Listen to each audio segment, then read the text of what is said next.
Hello guys, ito nagluluto ako, nag-adobo ako ng paanang manok dito sa rice cooker. Kasi nga kanina nagluluto ako dito sa gasol, naubusan.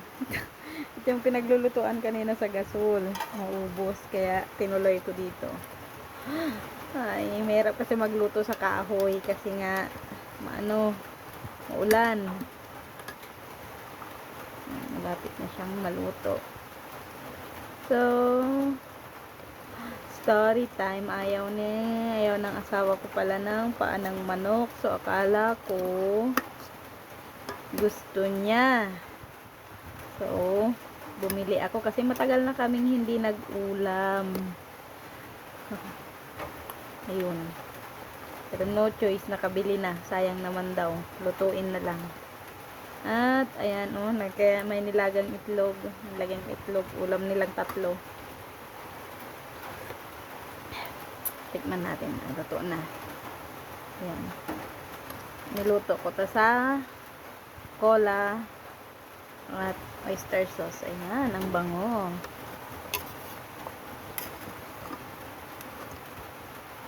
Kainan na. Ayan, ang ganda ng itsura. Palang gasol, pero may rice cooker.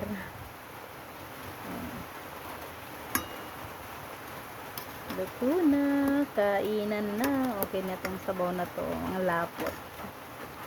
So gusto ko to pag bukas nagbubuo-buo, yun sarap ibahog.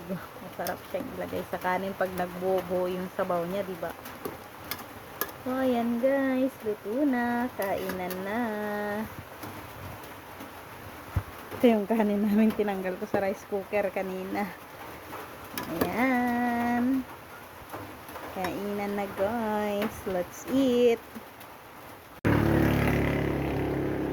Diyan na yung baga nga man din imas Jay. Sakat ni manok.